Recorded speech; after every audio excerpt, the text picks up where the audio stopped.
Hello everyone, I'm Alex Dykes, and today we are out here taking a look at the 2016 Jaguar XF. The XF is parked right next to my 2006 Jaguar XJ for two very good reasons. The first reason, of course, is that I prefer to disclose when I own a model or a brand that I am reviewing. The second is that the XJ itself is an interesting example of Jaguar's philosophy when it comes to vehicles, because this Jaguar is much more modern than it looks.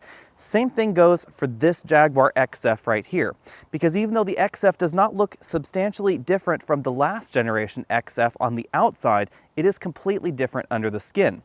This XJ over here does not look substantially different from the XJ that preceded it, but it is completely different under the skin as well. The other thing this XF has in common with that XJ is that the two are very aluminum intensive in their construction, and their designs were designed to save weight. The XJ is still very light for its segment today, but this generation XJ saved a considerable amount of weight compared to the BMW and Mercedes competition. The same thing is going on right here in this XF. Large portions of this body have been reworked in aluminum, and it now uses a completely different chassis design. The overall design of this XF has dropped its weight to right around 3,700 pounds, and that's nearly 500 pounds lighter than an Audi A6. Weight is a very important factor in vehicles, because if you reduce weight but you don't really change anything else, you improve performance, you improve fuel economy, and you improve handling. Up front, we have all the modern touches you'd expect in a luxury sedan. We have full LED headlamps and incredibly well integrated parking sensors. The mid-size sedan segment is definitely defined by restrained styling. That's what we see going on in this Jaguar XF, just like we see that in the Audi A6 and the BMW 5 Series. Personally, I find the Cadillac CTS and the brand new 2017 Mercedes-Benz E-Class to be the most attractive entries, because they're going after something that's a little bit more visually exciting than we see right here. A complaint about the previous generation XF was that it was a little small for this segment on the inside, especially in the rear seat area. And that has been solved for this generation of the XF because they've stretched the car overall and they've stretched its wheelbase, which gives us a little bit more room between the rows of seats. At 195 inches long, that also makes the XF one of the longest entries in this particular segment. And that's very noticeable, especially now in the back seat and in the trunk, where we get some of the largest accommodations in this group. Jaguar is one of the few companies that does not adhere to the one sausage in multiple different lengths school of design. So the side profile is definitely distinctive from the larger XJ, but it is a little bit more similar to the smaller XE, which we should be seeing very soon. We have this strong line that runs all the way from the front to the back, and then we have a somewhat squared off trunk lid to maximize that trunk space. The rear end of the XF especially is different from the other Jaguars out there, although this does borrow some of this tail lamp theme from the Jaguar F-Type, especially this little swoosh running right here through the tail lamp modules, although the overall design is definitely different than the F-Type. It's also quite different than the Jaguar XJ, which has that very vertical theme going on. Our model has a very small spoiler attached to the trunk lid. We are in the 35T model, and we have dual exhaust tips down below. In the United States, there is just one engine under the hood of the XF. It is a 3-liter supercharged V6 engine, although it does come in two different power levels. The one we're testing right here is the 340 horsepower version. There's also a 380 horsepower version. Regardless of the horsepower level you get, torque remains relatively constant at 332 pound-feet of torque in this particular version, 339 in the next trim up. Like the BMW and the Mercedes, the Jaguar is rear-wheel drive by default, but you can add all-wheel drive to it as well. And very much like the BMW models, you'll notice that this engine is actually mostly behind the front axle. You can actually see the front axle right here. The very front of the engine is right here. The back of the engine is right about there. So very much like BMWs out there, the Jaguar has a near-perfect 50-50 weight balance. And that's true even for the all-wheel drive versions. That is pretty different when you compare this to the A6, where the engine is entirely in front of the front axle. It does cause a slight difference when it comes to the handling dynamics. Jaguar has yet to give us exact dates, of course, but we do expect to see their new 4-cylinder turbocharged engines under this hood, as well as Jaguar's high-horsepower V8s in the future. The front seat comfort is very comparable to the base seats that you'll find in the Cadillac CTS as well as the BMW 5 Series. However, BMW's up-level sport seats are more adjustable and therefore a little bit more comfortable than I found these particular seats. Our model has 4-way adjustable lumbar support, but we do not have an adjustable thigh cushion. I did find the seat bottom cushion to be a little bit short for my taste. We do, however, have an electric tilt telescopic steering column with a wide range of motion, and it is, of course, memory linked as well to the 3-position memory right over here on the door. As I said, one of the major changes for the 2016 XF is right back here in the rear seat, where we definitely have more room than we had in the last generation generation XF. Sitting right here behind myself, I have about 3.5 to 4 inches of legroom left, and my hair is definitely not touching the ceiling.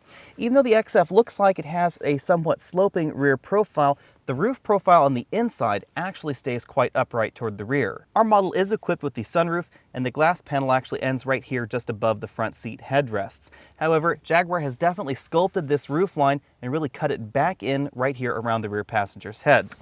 If I move over to the right side of the vehicle where I had a 6'5" person in the car, of course we do have to hop over that large hump right there, but I still have a decent amount of legroom in the back. I have about 3 inches or so going on right there. Although the middle seat in the XF is a little bit higher off the ground than the outboard seating positions, I still have a decent amount of room. However, if I sit upright, my head does touch the ceiling.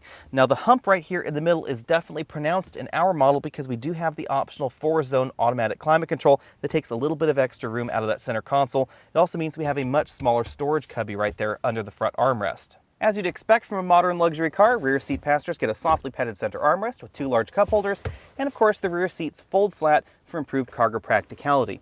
A little bit unexpectedly, however, the rear seats do fold in a 40-20-40 folding fashion. This design is a little bit more practical than a traditional ski passenger. Now you can fold this all by itself, however you can't fold it completely independently from this seat on the driver's side of the vehicle. They do fold together if you fold the outboard seat down, but you can fold this center all by itself. One of the major areas of change for the 2016 XF is right back here in the trunk because it has grown to enormous proportions. This is now about 30% larger than the average trunk in this segment.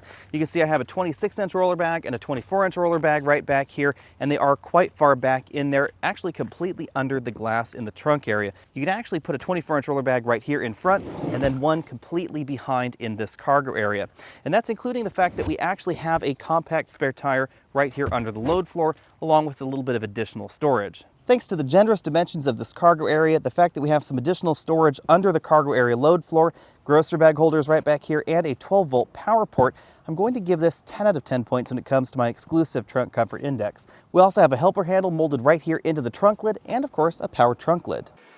The model we are testing is an almost fully loaded R Sport trim, so we do have 2-way adjustable headrests. There's this knob right here on the side of the headrest that adjusts it up and down.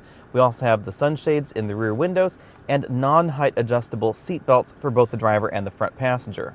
We do, however, have the optional and very attractive Alcantara headliner, which you can see right there. It is sort of a faux suede material, and this cover for the sunroof is not completely opaque. It actually is a little bit transparent right there, letting a decent amount of light through. The overall design inside and outside of the XF is very modern and very clean. So we see that going on right here on the front doors especially. It's a very flat design right here, although there are a variety of different materials. We have the optional carbon fiber trim in our model, which you'll see going all the way from the doors, wrapping around the dashboard to the other door. In addition to this metal trim insert, brown leather right there on the door armrest, and unusually for this segment, we actually find some hard plastics right down here at the bottom of the door. The modern theme continues on the dashboard, where again we see that carbon fiber strip running right there along the top of the dashboard, very much like we see in the larger Jaguar XJ.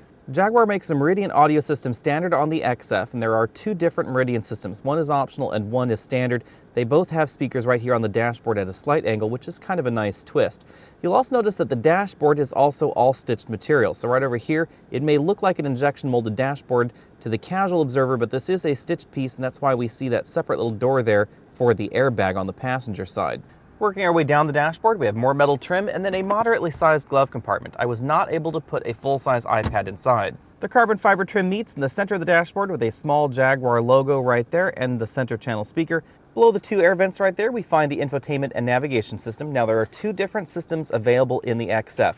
This is the base system, and then there is an up-level in-command Pro system, which uses a considerably larger screen that occupies basically this whole bevel, and it's a touch-screen interface very much like a tablet computer. Now, if you want to know more about this particular system, go ahead and click that infotainment banner at the bottom of your screen. You'll be taken on over to our dedicated infotainment review. Below that infotainment screen, we do find the controls for the either dual zone or 4-zone climate control system. Ours does have the 4-zone system, so you actually use a combination of this screen and these controls in order to control the rear climate. Jaguar has attempted to remove some of the buttons for the cabin. You can see that right here with this seat button. If we press the seat button, this is how you access the seat heating and ventilation for the front seats, rather than having separate buttons for those on the dashboard. We have our engine start-stop button right over here, and the power volume knob for the audio system. Continuing down, we have a small storage area here where you can put things like a smartphone right there in that little well. We also have our rotary dial shifter. One of the advantages of this style shifter is that if we're in drive and we simply hit the start-stop button, the car will actually automatically put itself in park. Behind the shifter, we find another row of buttons. This is where you'll find the start, stop, enable, disable button, as well as the traction and stability control button. And then these two buttons right over here run through the various drive modes. We have dynamic, which changes the way the suspension, the transmission, and the engine behave. We have normal mode, eco mode, and of course a wet weather driving mode. Also sort of a drive mode button is this interesting little button right here below that bank. And this is what Jaguar is calling all-speed progress control. You can think of this sort of as a combination of hill ascent control, hill descent control, and advanced traction control all in one button. You can actually use this to control your progress anywhere from about 1 mile per hour to approximately 20 miles per hour. It also essentially activates a kind of hill descent control to help you on slippery surfaces. Well, it seems that the Germans have still not figured out exactly what Americans do with these two large depressions in the dashboard of our cars. Jaguar has definitely figured out that Americans like to put large takeout drinks, and these large takeout sodas fit very easily in this area. There's also a roller top cover if you don't want to look at them. Between the front seats, we have this softly padded leather armrest, and it opens to reveal a very, very, very small storage cubby. This is because we do have the 4-zone climate control system, and that 4-zone climate control system has to go somewhere, so it does eat into this space. You can really only put a small wallet inside there. We do have a USB input, auxiliary input, 12-volt power port, and the SD card for the navigation database. A full LCD instrument cluster is available in the XF, but our model does not have it. Therefore, we have a speedometer on the left side and a tachometer on the right that are traditional gauges. In between that, we have a full-color LCD multifunction display. The display is controlled via these buttons right over here on the steering wheel that also double as track forward, backward, and volume up-down buttons. We click the menu OK button to get in the menu. This display can get a little bit crowded if you have all of the options and features enabled on the vehicle. So we have our speed limit display right there, our digital speedometer. We also have the status of our lane keeping assistance system right above the digital speedometer. Exterior temperature, our usual trip computer readouts for trip A right over here, 161 miles, 208 miles to empty, average fuel economy, etc.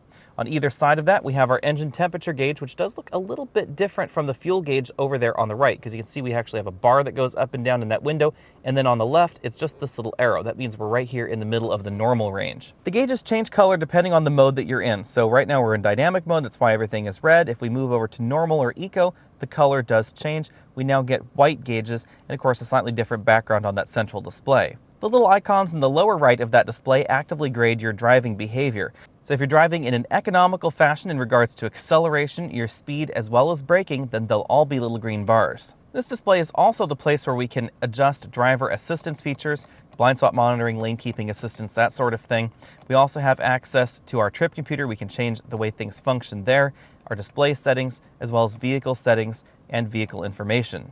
You can also adjust the heads-up display if your vehicle is so equipped. Our car does have the optional heads-up display, and this is a full color unit. However, most of the displays are this amber color that we see right here.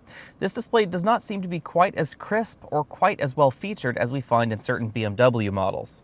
The steering wheel is an attractive 3-spoke design with a circular airbag in the middle. You'll find shift paddles on the back, down on the left, up on the right, and of course sport grips right up top. On the left side of the steering wheel, there's that button bank I showed you earlier. We also have a dedicated phone button, voice command button, and a mode button to change the mode of the audio system. You'll find the heated steering wheel button right here on the steering wheel itself. We have a speed limiter button, which is different than cruise control. This limits your maximum speed unless, of course, you floor the car, in which case it will override that. We have cancel, and then we have the controls for our dynamic radar cruise control system. Very much like certain Audi models, Jaguar continues to use a supercharged V6 engine under the hood, and that gives this a very different character than we see in the BMW or even the twin-turbo Mercedes. All turbocharged engines will exhibit a little bit of lag. Now, that has been getting an awful lot better in recent years, but it's just a design principle of turbochargers. Superchargers, however, have nearly instant low-end torque. The supercharger gives the XF an urgency that we just don't see in the turbocharged competition, and it is really noticeable out on the road. Now, obviously, some of that has to do with the way that Jaguar has chosen to tune the accelerator pedal mapping, but an awful lot of it also has to do with the nature of the engine. We just get more low-end torque, and it's all instant in this engine. There's no delay waiting for that turbo to spool up. It, of course, doesn't hurt that the XF is one of the faster entries in this segment as well. This one ran from 0 to 60 in 5.3 seconds. Keep in mind we are in the 340 horsepower version. If you get the 380 horsepower version, then that will run 0 to 60 in 5 seconds. Jaguar's offering of 340 or 380 horsepower is a little bit unusual because most of the competition hovers right around either 300 or right around 325 or so. That makes this version of the XF about 1/10 of a second faster than the comparable BMW 5 Series and nearly a full second faster than the naturally aspirated engines with which this competes. Keeping in mind that we are in the R-Sport version of the XF, our braking score was exceptional at 123 feet from 60 to 0. Obviously, if you get lower end models with different tires on them, that distance will increase. Fade resistance was very good for this segment as well.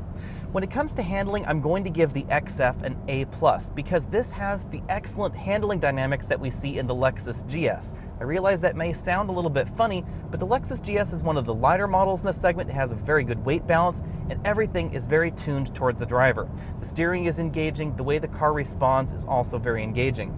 Both the BMW and the Mercedes in comparison feel front-heavy to the Lexus and this Jaguar XF. The Jaguar combines the handling feel that we see in the Lexus GS with grip that excels over the Lexus GS and an urgency that excels over basically every other entry in this particular segment. The model that we've been testing is the all-wheel drive XF, and this does maintain a very strong rear-wheel bias, even though we get that added traction of all-wheel drive. That means that there is absolutely zero drama when you're launching this vehicle hard from a stop. There's no tire spin at all.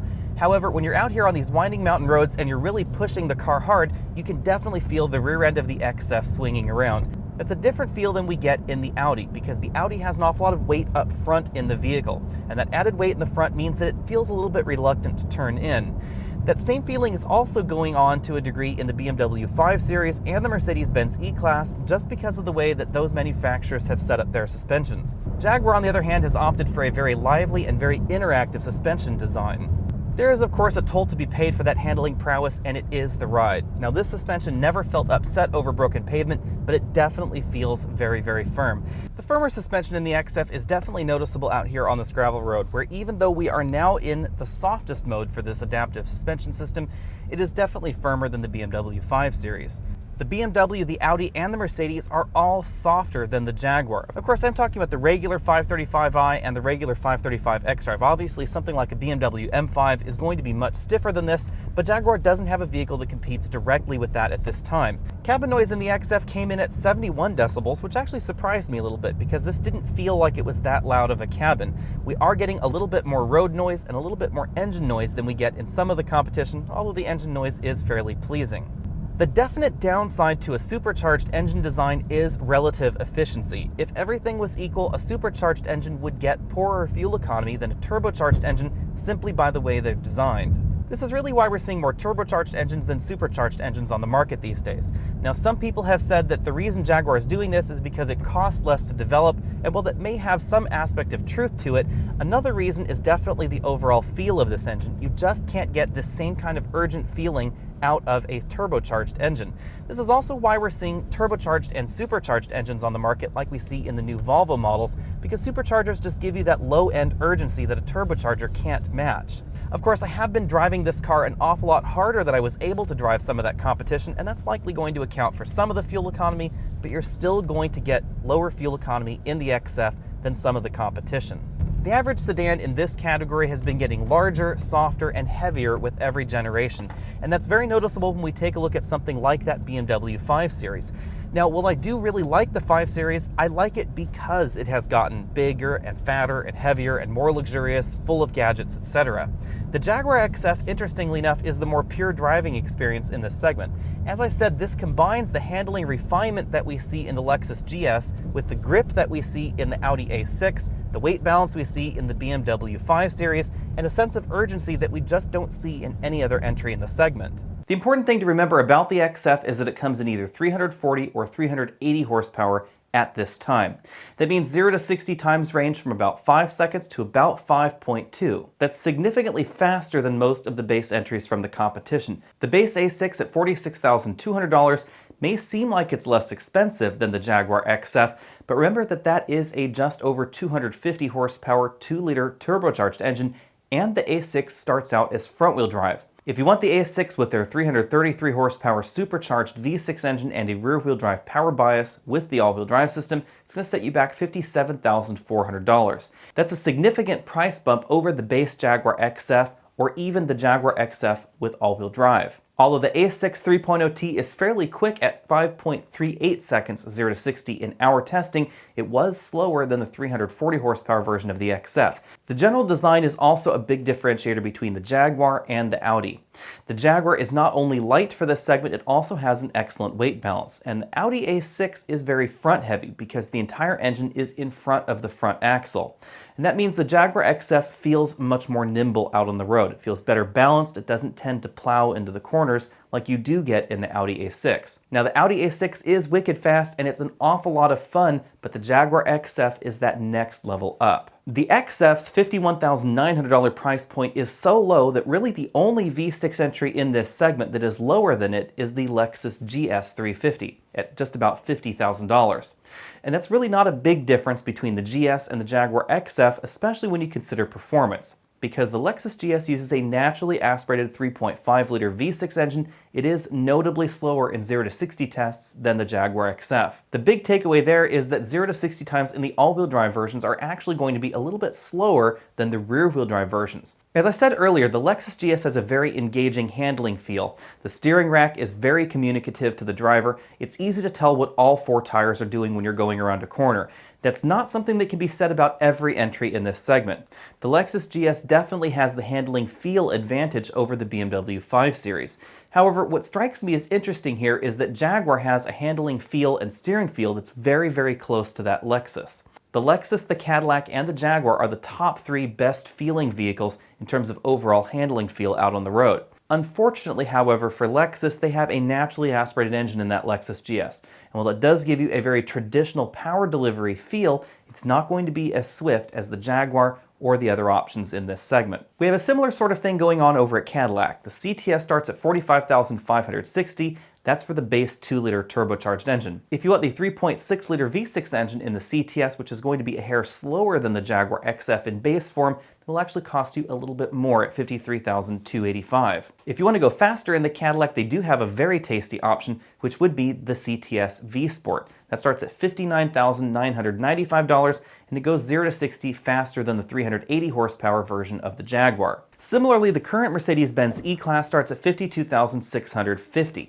That's going to be more expensive than the Jaguar XF, but interestingly enough, it's going to be the slowest in this bunch because it does use a 195 horsepower diesel engine. The E350, which is the V6 version, is also significantly slower than the Jaguar at 6 seconds 0 to 60. It's going to be more expensive at $53,100. The E-Class has a very well-balanced feel out on the road, but the current generation E-Class is definitely behind the times in terms of interior features, functions, especially luxury content.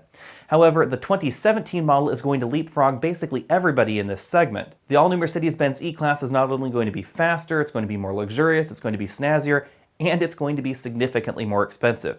As was seen with the Mercedes-Benz S-Class and the Mercedes-Benz C-Class, I do expect to see that model become at least $5,000 more expensive than it is now for similar configurations. As we see in some of the others, the BMW 5 Series may seem like a discount because it starts at $50,200. But if you want the 535i, that's going to be more expensive than the Jaguar at $55,850. Remember that the 5 Series does not currently use the new engine that we see in the BMW 340i. That means it's going to actually be slower than the Jaguar 0 to 60. BMW has really gone from the ultimate driving machine to the ultimate luxury machine, and that's an important differentiator here, because in this comparison, the Jaguar is more fun to drive. It's faster, it has a better handling feel, it handles better when similarly equipped. The supercharged engine in the Jaguar gives you a sense of urgency you just don't find in the BMW 5 Series. In addition, Jaguar has programmed the stability control system and the all-wheel drive system to make the car feel more engaging. It puts more of the power to the rear than we see in the other all-wheel drive entries in this segment, and the stability control system allows you to have a little bit more fun before it starts to pull in on the leash. The Jaguar is also going to be at least $2,000 less expensive than the BMW, and depending on how you configure your model, that delta may actually grow. In addition, we find some luxury features available in the 5 Series that you just can't get in the Jaguar. We find those multi-contour seats, which help reduce driving fatigue. They adjust in more ways than we see in the Jaguar.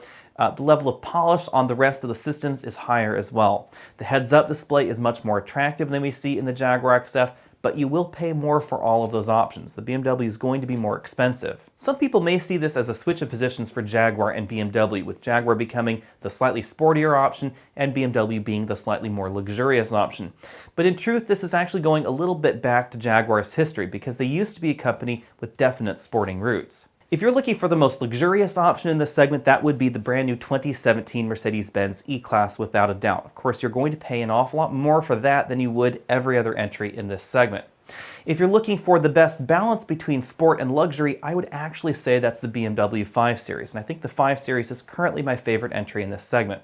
The 535i may not handle quite as well as the Jaguar, and it may not be quite as fast as the Jaguar, but it balances everything that I appreciate in a mid-size luxury sedan just a hair better than the Jaguar does. However, if you're looking for the most engaging option in this segment, look no further than the Jaguar XF, because it combines the urgency that we get in the Audi A6 with the handling feel that we get in the Cadillac CTS, the steering feel that we get in the Lexus GS, and the value proposition that we see in the Lexus as well. That creates a combination that no other manufacturer in this segment can deliver.